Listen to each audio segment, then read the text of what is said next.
எல்லோருக்கும் வணக்கம். ஷேர் மார்க்கெட்டே ரொம்ப ரிஸ்கான தொழிலுங்க. அதில் யார் பணம் போட்டாலும் என்ன எதிர்பார்க்குறாங்கன்னா, நான் ஈக்விட்டி இன்ட்ராடே பண்ணுறேன், அது சேஃப்டியாக இருக்கணும்.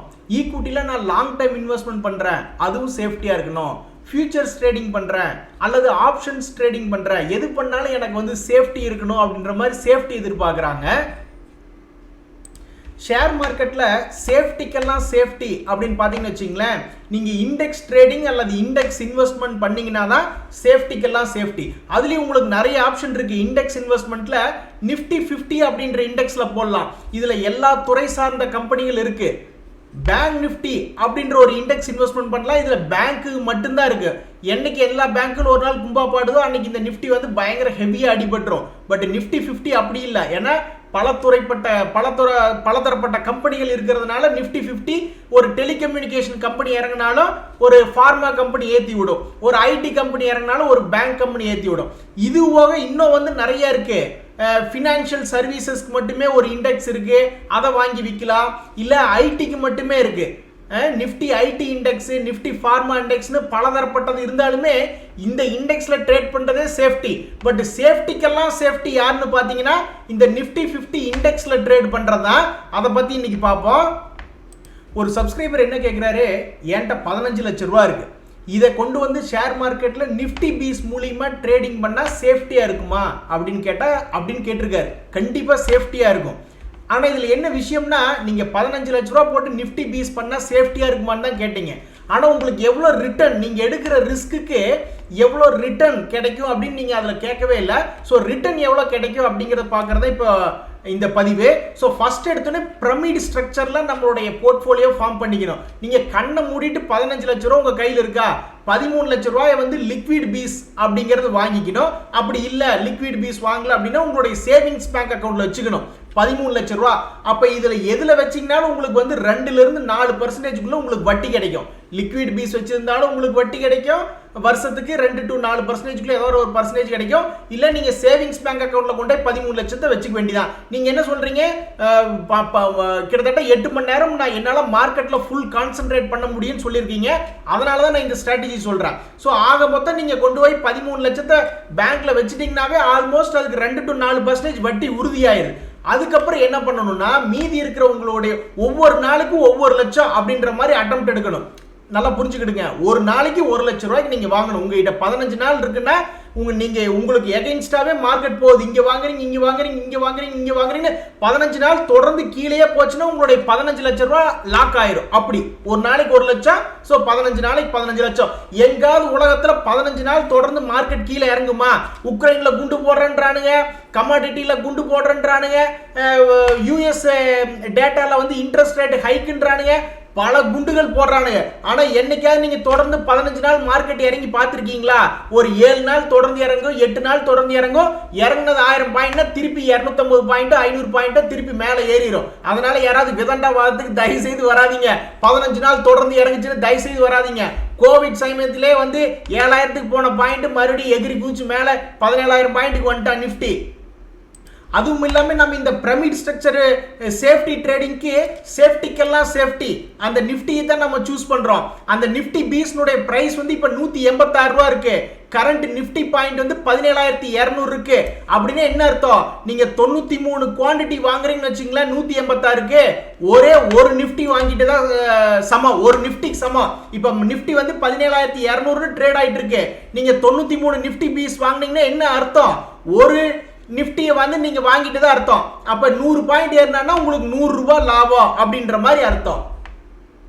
சரி, இப்ப நம்ம என்ன முடிவு பண்ணிட்டோம், டெய்லி 1 லட்சம் ரூபாய்க்கு நம்ம இந்த நிஃப்டி பீஸ் வாங்குறதா முடிவு பண்ணிட்டோம். மீதி இருக்கிற பணத்தை ஒரு சின்ன வட்டி கிடைக்கட்டும் அப்படிங்கறதுக்காக லிக்விட் பீஸ்ல கொண்டே போட்டிருக்கோம்.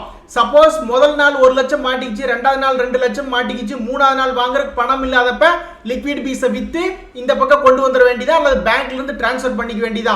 இப்படியே 15 நாள் வாங்க வேண்டியது, லாபம் வந்தா விற்க வேண்டியது, வித்த பணத்தை கொண்டே மறுபடியும் லிக்விட் பீஸ் வாங்கி வச்சுக்க வேண்டியது. இப்படியே இந்த பக்கம் இருந்து இந்த பக்கம் இருந்து நம்ம டிரான்ஸ்ஃபர் பண்ணிக்கிட்டே இருக்க வேண்டியதா. ஆக மொத்தத்தில் நம்ம போட்டிருக்கிற 15 லட்சம் ரூபாய்க்கு எப்பவுமே 2 to 4% வட்டி குறையாம பார்த்துக்கணும். இப்ப இதுக்கு மேல வட்டி எப்படி சம்பாதிக்கிறது அப்படிங்கறத நம்ம இப்ப பார்க்க போறோம். எதுவுமே வந்து ஒரு 3 அட்டெம்ப்ட் எடுக்கணுங்க. இப்போ நம்ம யோசிக்கிறோம்னு வச்சுக்கோங்களேன், நம்ம நீங்க யாரா இருந்தாலும் சரி, நீங்க நிறைய தடவை சொல்லியிருக்கீங்க நிஃப்டியில நான் நினைக்கிறது நடக்குது, அதனால நீங்க பேங்க் நிஃப்டிக்கு எனக்கு லெவல் கொடுங்கன்னு நிறைய பேர் கேட்குறீங்க. அதுல இருக்கிற ரகசியம் என்னன்னா, நான் நிஃப்டிக்கு மட்டும் தானே ப்ரெடிக்ட் பண்றேன். இதே ஸ்டாக்குக்கு ப்ரெடிக்ட் பண்றேன்னு வச்சுங்களேன், நிஃப்டியில கிடைக்கிற சக்சஸ் ஸ்டாக்ல கிடைக்காது. ஏன்னா நிஃப்டி வந்து எல்லாருமே ட்ரேட் பண்றது கீழே இறங்கினா அப்படியே கீழே போய் கும்பா பாடிட மாட்டான். பட் எந்த ஒரு ஷேரா இருந்தாலும் 10% 20% கூட ஒரு நாள் இறங்குவான். பட் நிஃப்டி அப்படி இறங்க மாட்டான். அதனால நம்ம பெரும்பாலும் கீழே இறங்கி மேலே ஏறுவான்னு கணிக்கிறதும் மேலையிலிருந்து கீழே இறங்குவான்னு கணிக்கிறதும் மிக எளிமையானது. ஸோ இந்த சமயத்தில் நம்ம என்ன பண்றோம், 3 தடவை கணிக்கணும். ஒரு தடவை கணிச்சா தப்பாகலாம், 3 தடவை கணிச்சு எங்காவது யாருக்காவது தப்பாகுமா? எனக்கெல்லாம் தப்பாகாது. சரி, 3 தடவை கணிக்கிறோம். ஃபர்ஸ்ட் அட்டெம்ப்ட்டுக்கு ஒரு 200 ஷேர் வாங்கிக்கிறோம் Nifty bees. Second attempt, third attempt எடுக்கிறோம். இதுக்கு நாம் உபயோகப்படுத்துற ஸ்ட்ராட்டஜி என்ன? இது இந்த டெக்னிக்கல் தான் ரொம்ப ரொம்ப முக்கியமானது. டெக்னிக்கல் அனலைசிஸ் தெரிஞ்சுன்னா நம்ம எவ்வளவு வேணாலும் சாதிச்சிடலாம். ஸோ 5 மினிட்ஸ் சார்ட்ல பிவட் பாயிண்ட் சிபிஆரும் டெக்னிக்கல் இண்டிகேட்டர்ஸ் போட்டு உட்காந்துக்கணும். ஃபர்ஸ்ட் இங்க பாருங்க, முதல் நாள் அன்னைக்கு பார்ப்போம். 3 அட்டெம்ப்ட் எடுக்கிறேன்னு வச்சுங்க. முதல் அட்டெம்ப்ட் இப்பதான் மார்க்கெட்டே ஓப்பன் ஆயிருக்கு. எப்ப? வெள்ளிக்கிழமை அன்னைக்கு. வெள்ளிக்கிழமை அன்னைக்கு மார்க்கெட் ஓப்பன் ஆனோடனே ஃபர்ஸ்ட் அட்டெம்ப்ட்டுக்கு வாங்கிட வேண்டியதான். ஏன் அப்படின்னா மார்க்கெட்னுடைய சென்டர் பாயிண்ட் இது. சென்டர் பாயிண்ட் கீழே தானே ஓப்பன் ஆகுறான். அப்ப வாங்கிட வேண்டியதானே ஃபர்ஸ்ட் அட்டெம்ப்ட்டுக்கு. செகண்ட் அட்டெம்ப்ட் வாங்கி லாபம் வந்தா கொடுத்துட வேண்டியதா. ஏங்க 0.5% லாபம் வந்தா உங்களுக்கு பத்தாதா? நிஃப்டி பாயிண்ட் ஒரு 50 பாயிண்ட் ஏறினா ஒரு அட்டெம்ப்ட்டுக்கு பத்தாதா? அன்னைக்கு ஒருத்தர் கணக்கு கேட்டாரு, 0.1% ஒரு நாளைக்கு நான் சம்பாதிச்சா வருஷத்துக்கு எவ்வளோங்க பர்சன்டேஜ் கிடைக்குதுன்னு கேட்டாரு. அட சாமி, வருஷத்துக்கு 24% கிடைக்குது ஒரு நாளைக்கு 0.1% சம்பாதிச்சா. இது ஒரு நாளைக்கு 0.5 சம்பாதிச்சா அப்ப நம்ம எங்க போயிடுவோம்? பெரிய ஆளாயிரும் ஒரே வருஷத்துல. அப்ப நீங்க என்ன பண்ணணும், ஒரு அட்டெம்ப்ட் எடுக்கிறீங்க, 0.5% லாபம் கிடைச்சா தட்டி விட்டுறீங்க.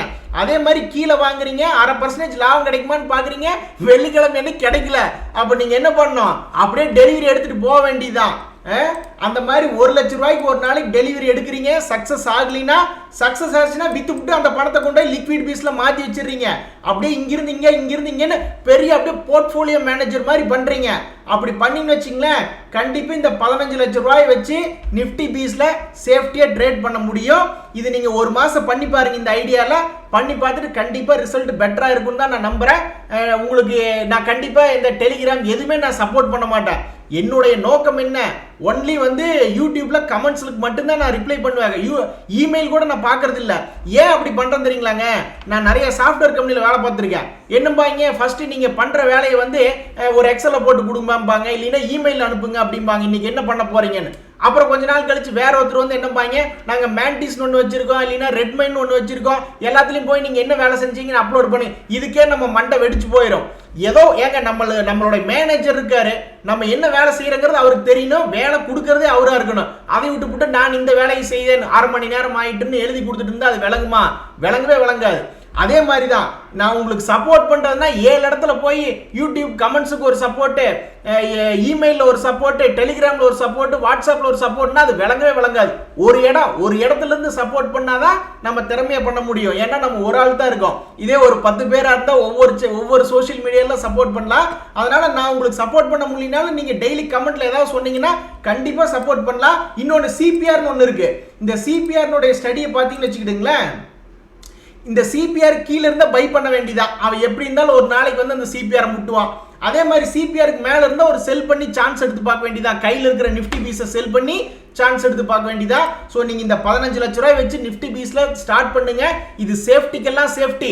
நீங்க ஆப்ஷன் ட்ரேடிங்ல 1000 ஸ்ட்ராட்டஜி இருக்கு. நிறைய ஸ்டாக்ஸ்லயே வந்து நீங்க ஸ்விங் ட்ரேடிங் பண்ணலாம், எல்லாமே ஓகே. பட் அதுல சேஃப்டி வந்து ரொம்ப கம்மி. உங்களுக்கு வந்து அதுல விஷயம் தெரியற வரைக்கும் நீங்க நிஃப்டி பீஸ்ல ஆரம்பிங்க, கண்டிப்பா நல்லா சக்சஸ் பண்ணலாம். அப்படி ஏதாவது பிரச்சனை இருந்தா சொல்லுங்க. இந்த நிஃப்டி பீஸ் ட்ரேடிங்ல நடக்கிற அட்வான்டேஜ் என்னன்னு பாத்தீங்கன்னா, இது வந்து சேஃப்டி, ஷூரிட்டியா நீங்க நினைக்கிறது வந்து 3 தடவை நீங்க நினைச்சீங்கன்னு வச்சுங்க, நிஃப்டி மேல ஏறும் கீழே இறங்குன்னு. ஏங்க பெரிய அனலிஸ்ட் தான் நினைச்சு பார்க்கணுமா? நீங்க அந்த ஏங்கிள் இன்னும் திங்க் பண்ணல. இப்போ ஒரு காலேஜ் ஸ்டூடெண்ட் வந்து ஒரு கேள்வியை வந்து 5 நிமிஷத்துல அவன் படிச்சு எழுதிடலாம். ஆனா அவன் அதை படிக்க முடியும்னு நினைச்சதுல அந்த லெவல்ல திங்க் பண்றதுல ஒரு கஷ்டமான ஃபார்முலா இருக்கு. ஆனா அந்த கெரத்தை ஒரு 100 தடவை எழுதினோம்னா 101 தடவை ஆட்டோமேட்டிக்கா அவன் கை அந்த ஃபார்முலா எழுதிடும். அதுக்கு பயந்துட்டு தான் பிட் பேப்பர் எழுதிட்டு போறானுங்க. அது ஒரு 100 தடவை எழுதி பார்த்தா அவன் மைண்ட்ல ரெக்கார்ட் ஆயிட்டு போயிருது. அது மாதிரி டெக்னிக்கல் அனலிஸ்ட் தான் நிஃப்டி இந்த லெவல் போகும் இந்த லெவல் வரும்னு இருக்கு. அப்படியெல்லாம் கிடையாது. நீங்க ஒரு 3 தடவை நீங்க நினைச்சு பாக்குறீங்க இங்கிருந்து நிஃப்டி ஏறு இங்கிருந்து இறங்குன்ட்டு, அந்த 3ல கண்டிப்பா ஒரு தடவை 2 தடவை சக்சஸ் ஆயிரும். அப்புறம் கொஞ்ச நாள் கழிச்சு கரெக்ட் பண்ணி அதை ஈஸியா கரெக்ட் பண்ணிடலாம். அதே மாதிரி இந்த மெத்தட்ல வந்து நீங்க எந்த இடத்துல ஒரு தப்பு பண்ணீங்கனாலும் ஈஸியா கரெக்ட் பண்ணிக்கலாம். ஏன்னா நீங்க ஒரு ஷேர்ல தப்பு பண்ணாதான் அவன் பாட்டுக்கு 20% கீழே போய் உட்காந்துட்டான்னா நீங்க 1 வருஷமோ 2 வருஷமோ நீங்க காத்து கிடக்கணும். ஆனா நிப்டி பொறுத்த வரைக்கும் நீங்க தப்பு பண்ணிட்டீங்கன்னா, இந்த வாரம் தப்பு பண்ணீங்கன்னா அடுத்த வாரமே சைட்வேஸ் மார்க்கெட்டா இருந்தா நீங்க வாங்கின விலைக்கு வந்து உங்களை காப்பாத்தி விடுவான். அதே மாதிரி பணத்தை வந்து எந்த ஒரு ஸ்டாக்கா இருந்தாலும் ஏறி வர லேட் ஆகும். பட் இண்டெக்ஸ்ல வந்து நீங்க இன்வெஸ்ட்மெண்ட் பண்ணீங்கன்னா இந்த மாசம் இல்லைனாலும் அடுத்த மாசம் டபக்குன்னு மேலே ஏறி வந்துருவான். ஃபர்ஸ்ட் இண்டெக்ஸா ரெக்கவரி ஆகும். சில சப்ஸ்கிரைபர் கொஸ்டின்ஸ் பார்க்கலாம். ஒருத்தர் என்ன கேட்கிறாரு, ஐஆர்சிடிசி என்கிட்ட இருக்கு, குவான்டிட்டி கம்மி பண்ணலாமா இல்ல ஏவரேஜ் பண்ணலாமா அப்படின்ற மாதிரி கேட்கிறாரு. இங்க பாருங்க, ஐஆர்சிடிசி இப்படிதான் இருக்கா. இதுக்கு முன்னாடி ஏதோ ஒரு ரூமர்னால தெரியாதனமா ஏறிட்டு வந்துட்டா. இது மோனோபாலி ஸ்டாக், வேல்யூவேஷன் யாருனாலையும் கரெக்டா கணிக்க முடியலன்னு டபக்குன்னு மேல நல்ல ரீச் 1200 போயிட்டு அப்புறம் 755 இருக்கான் ஸ்பிளிட் ஆனதுக்கு அப்புறம்.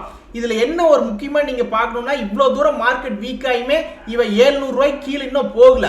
அந்த 200 டேஸ் இஎம்ஏ வந்து உடச்சு கீழே போகல.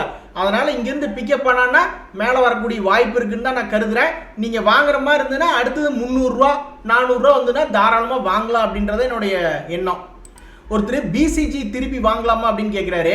பாருங்க, இந்த மாதிரி ஸ்டாக் எல்லாம் வந்து அடுத்த சப்போர்ட் 67 ரூபா தான். அங்க வந்து வாங்கினா பெட்டர்னு எனக்கு தோணுது. இதுக்கு முன்னாடி அதே மாதிரி 120 ரூபாயில இருந்து கீழே 67 ரூபா வந்துட்டு ரெக்கவரி ஆகி மேலே போயிருக்கான். அதே மாதிரி தான் அந்த சப்போர்ட் வரும்போது நீங்க எடுத்து பார்த்து உங்களுடைய லக்கை ட்ரை பண்ணி பார்க்கலாம். ஒருத்தர் எய்ச்சர் மோட்டர் பத்தி கேட்டிருந்தாரு. அவன்லாம் சும்மா ஜம்முன்னு இருக்கானுங்க. இவனை ஸ்விங்கி ட்ரேடிங்க்கு பிடிச்சோம்னா போதும், பெரிய ஆள். அவன் கீழே வந்துட்டா மேலே போயிடுவான், கீழே வந்துட்டா மேலே போயிடுவான், இப்படியே தான் இருப்பான். ஸோ கீழே 2100 இருந்து மேலே வந்தான்னா கண்டிப்பா 3000 ரூபாய் பக்கத்துல இன்னொரு 1-2 மாசத்துக்குள்ள வந்துட்டு அப்புறமா தான் கீழே வருவான்ன்றது என்னுடைய நம்பிக்கை. வெண்டட் இந்தியா அப்படின்றது ஒரு இண்டஸ்ட்ரியல் மெஷினரி. இப்போ சார்ட்ல பேர் தெரியுது, வெண்டட் இந்தியா. இது வந்து ஒரு இண்டஸ்ட்ரியல் மெஷினரி கம்பெனி. இந்த மாதிரி கம்பெனி வந்து கொஞ்சம் ஓரளவுக்கு ஸ்டாண்டர்டா ப்ராஃபிட் பண்ணியிருக்கா. ஃபண்டமெண்டலி கொஞ்சம் ஸ்ட்ராங்கான கம்பெனி. நம்ம சப்ஸ்கிரைபர் ஒருத்தர் வந்து அவர் கேட்குற கம்பெனி எல்லாமே வந்து சூப்பராகவே மேலே போயிட்டே தான் இருக்கான். இந்த கம்பெனி அதே மாதிரி தான். வெண்டட் இந்தியா அப்படின்ற கம்பெனி பெட்டராக தான் இருக்கு. இவனு எவர் கிரீனா மேலேயே தாங்க போயிட்டு இருக்கா. ஃபண்டமெண்டலி ஸ்ட்ராங்காக தான் இருக்கு. என்னை பொறுத்த வரைக்கும் இவன் 10,000 ரூபா தொடுவான் அப்படின்றத என்னுடைய நம்பிக்கை. சரி நண்பர்களே, இன்றைய தகவல்லாம் உங்களுக்கு உதவியா இருந்தா எனக்கு சந்தோஷம் தான். நிஃப்டி பீஸ்ங்கிறத நம்ம ஒரு இயக்கமாவே எடுத்துட்டு போறோம். பார்க்கலாம். இடிஎஃப் தாங்க. எப்படி அமெரிக்காக்காரன் இடிஎஃப்ல பெரிய ஆளானோ அதே மாதிரி நம்ம இந்தியா வந்து இந்தியாவுடைய ரீட்டைல் இன்வெஸ்டர்ஸ் வந்து இடிஎஃப்ல பெரிய ஆளாயிரணும். சேஃப்டிக்கெல்லாம் சேஃப்டி இந்த நிஃப்டி பீஸ் இடிஎஃப் தான். ரொம்ப நன்றி, வணக்கம்.